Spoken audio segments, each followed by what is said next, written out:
Hello and welcome again to DK's Lab. Today I'm going to take you through the things I normally do after installing Ubuntu.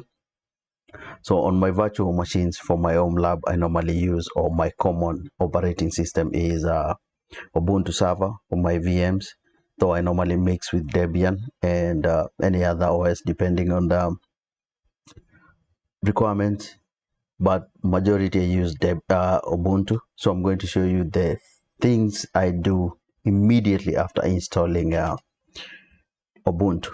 So the first thing I normally do is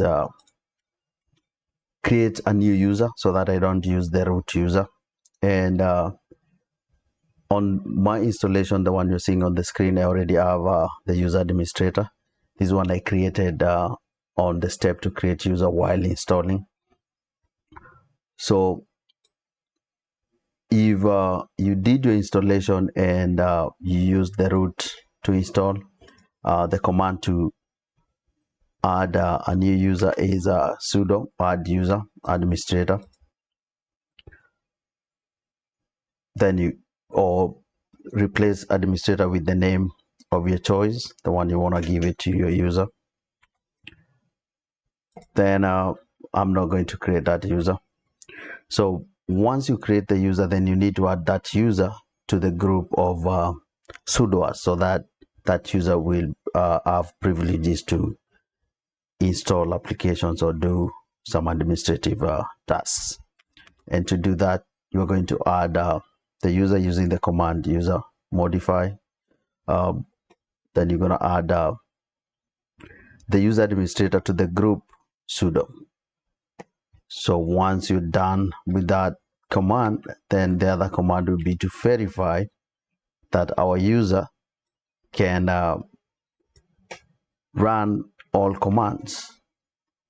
And to do that, we use the command sudo -l-u administrator, or the username. Replace administrator with your username. And as you can see, it says the user administrator may run the following commands on my host ns2 all, and that's what we want to see. So now once you have your router, you have your user having the privileges to do that, then now you can disable the root account, and that makes your server more secure for the hackers not to find the root user enabled. So they will have some time to guess what's your username, and that buys you some seconds. So to disable root account, the command is sudo then password -l then the username, which is root. So once that command runs, it will tell you that the password changed.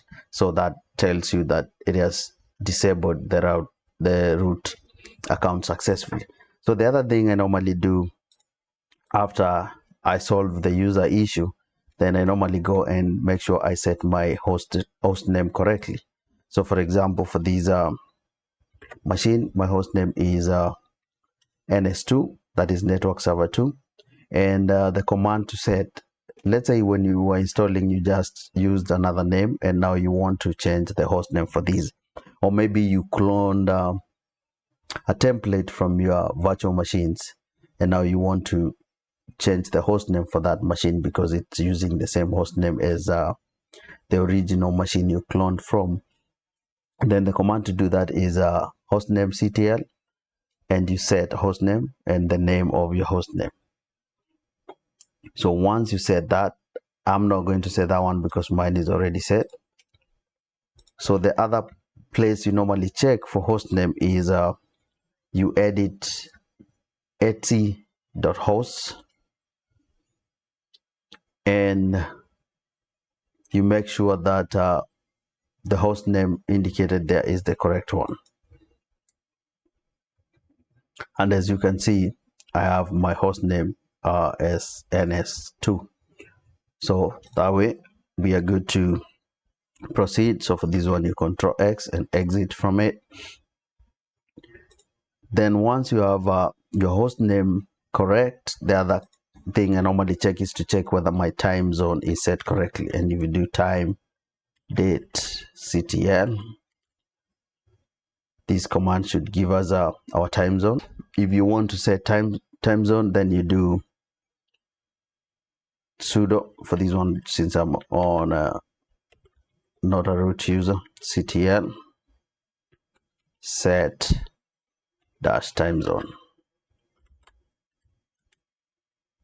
No, it's not complete. Set time zone, then you're gonna put your time zone here. So sorry for that.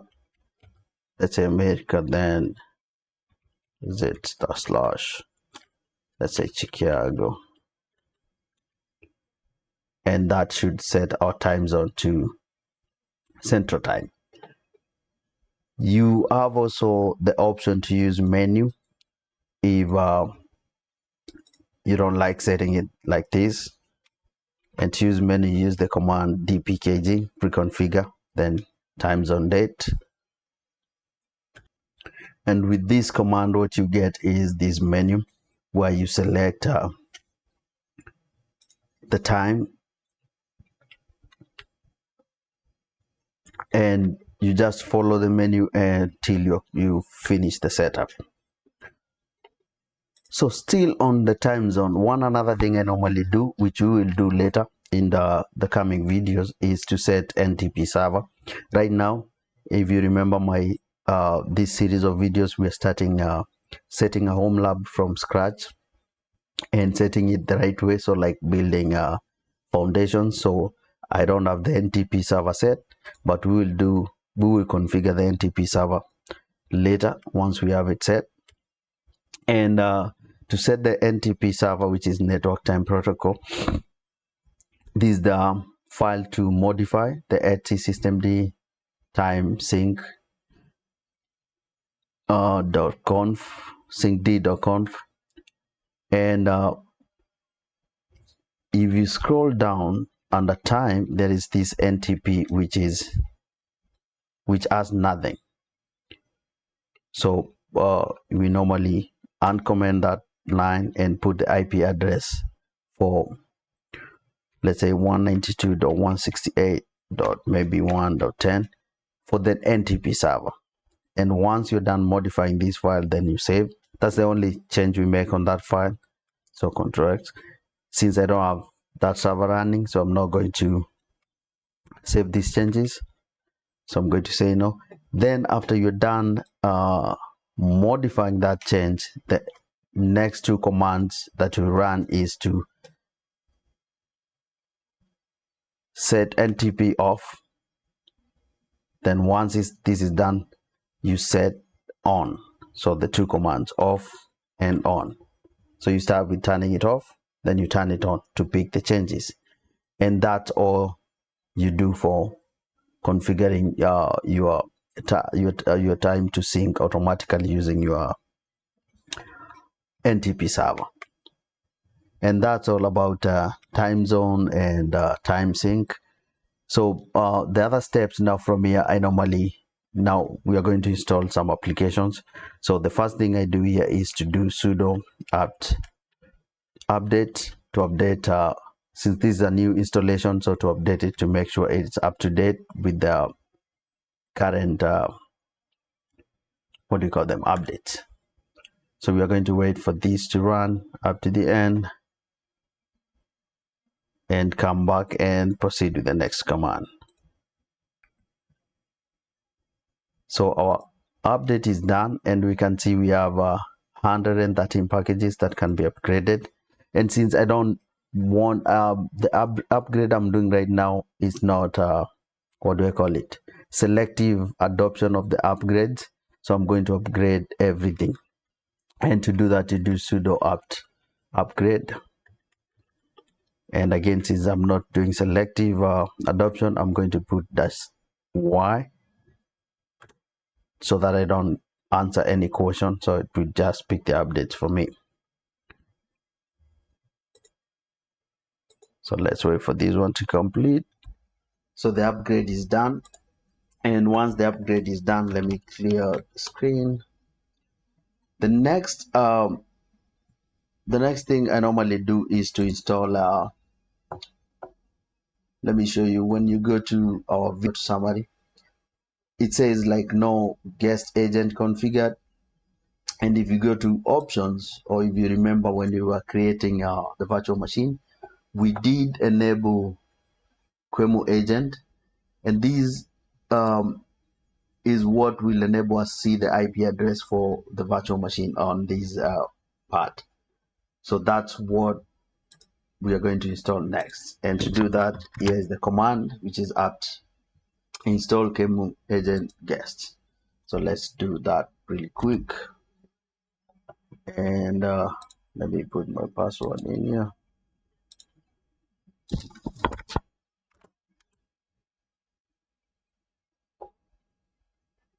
And it's a yes.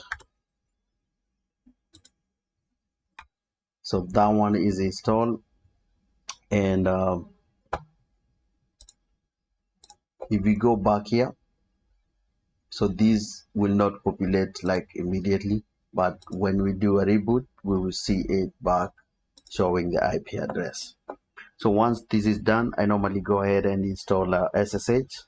But to install OpenSSH, and this is what enables us to install SSH. That's why I'm already SSH on this machine. But if you don't have it installed, then that's a command to install. So once you have SSH installed, the other thing I normally install is fail to ban. And what fail to ban does is it bans or kind of puts if a certain machine tries to log into my server without the correct password, or trying like after a few attempts, the attempts that we set on the configurations, then it bans them or puts them on a jail for a certain period before they can retry again. And to run or to install fail to ban, that's a command to do so. And we're gonna say yes, and that should complete our installation. So the installation is done. Let's do a clear again to get on top. Then I'm going to run the copy command to copy failtoban.conf and .local.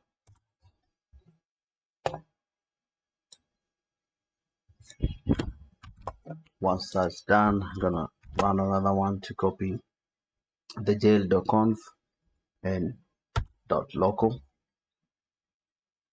Then we edit jail.local file,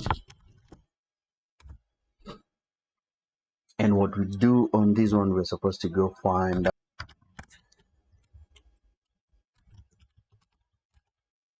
bucket equals, let's search for that file, not found.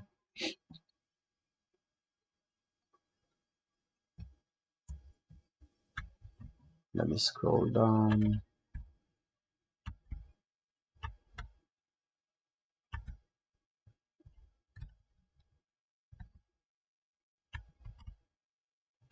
It's backend.auto. So I normally change this guy to backend equals systemd Control X, yes, writing, and that should be done. Then let's check the status for our client. Might be off. So the status and number of jails.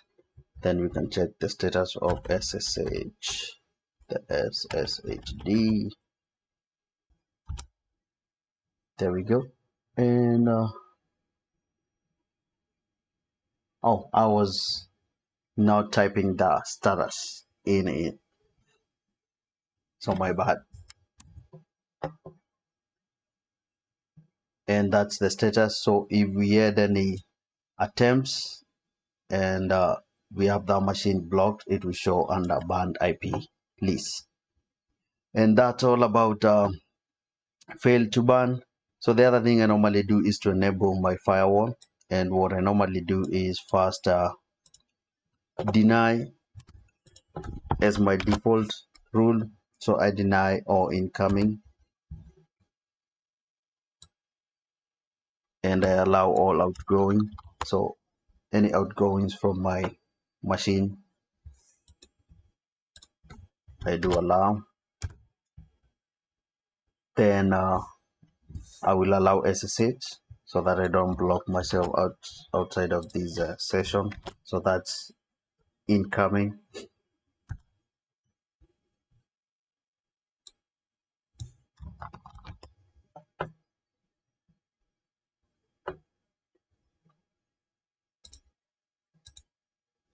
And then once that is done, I will enable the firewall, and I will say yes.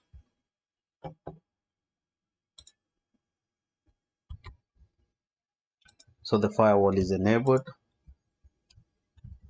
So once the firewall is enabled, I think we kind of have everything set. The other thing I normally do is to resize my LVM. So if I go to sudo LVM,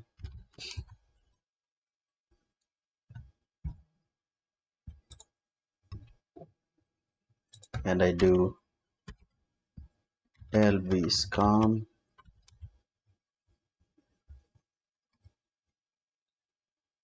so you can see we have Ubuntu with a 10 gig. And if you remember what we did on this machine, we have 20 gig, so we are losing 10 gig. So I'm going to resize so that we can gain back all of that storage. So to do that, we are going to extend,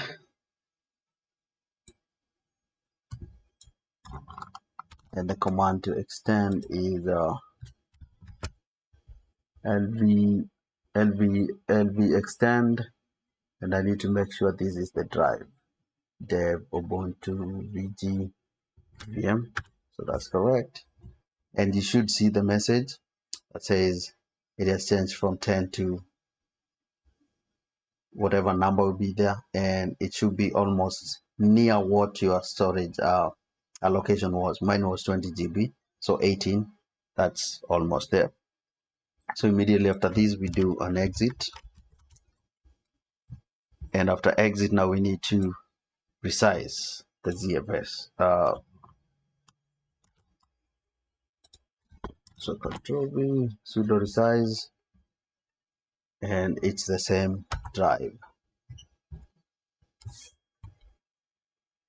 So this, what you should see, it should give you the odd blocks, whatever number they were. For my case is 2, and we have a new of 3, and it will tell you that the file system on this now is the 4K blocks long, so it has changed.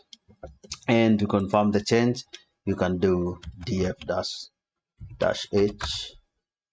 and this should show you this partition with 18 gig out of the 20. So yeah, those are the things I normally do immediately after I do a new installation. And I have one bonus thing I normally do.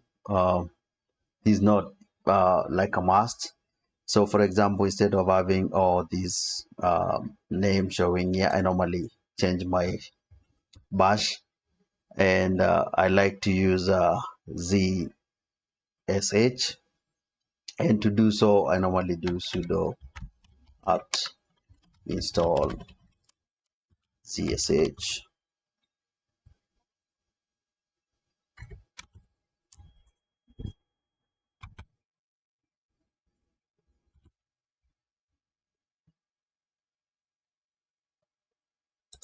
So the installation is done. Let me clear my screen to be on the top. Then I normally install fonts to use with it, and those are the power line fonts. Install together, yes. And for the fonts, the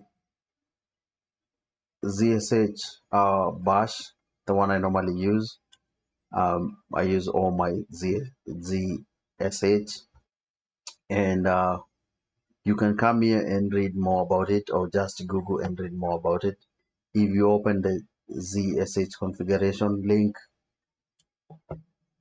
let me show you what you get in there, which will take you to the main website where you can read more about it. And on the installation, we have the link on this documentation on how to install depending on the operating system. For the Ubuntu, here we go, the first command we did. Let me zip those two. And for other scripts, for example, we are going to use these car command for our installation. Let me see where we are. This is the command we will use to complete our installation. Still working on, let's wait. So all these links, I'll put them on the video description for this GitHub page where you can find all the instructions. If you want to read more about it, about this one, you can read from there. Also, for any command, if you want to learn more about these commands, you can do man then space the command you want. For example, man then space sudo. It will give you, like, that's the menu containing all the options you can use while running that command. So always refer to the documentation for all of these things we have done today.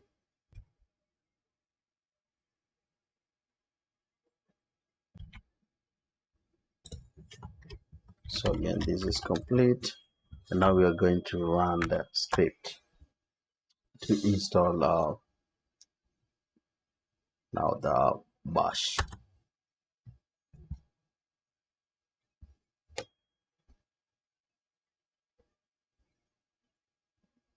So we're gonna say yes,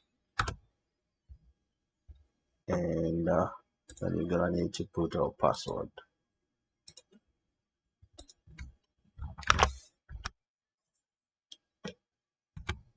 And our installation is complete. If we do clear, this is what we have as our new shell, how it looks, our bash. So for example, if we do man user mode, do you remember I told you you can use man to learn more about these commands? Here is what you get when you run the user mode man user mode command, and you can read all about the commands we use. Like we did user dash a, which is a pet, and we did a dash g, which stands for group. Here we go. So any command you're using and you don't know more about it, just go ahead and use man, that command, and you get more information about it. And that's it for today. So if you found this video helpful to you, please go ahead and subscribe, hit that like button, share, and hit notification bell so that you may know when we upload new videos. So thank you so much for watching. Bye bye.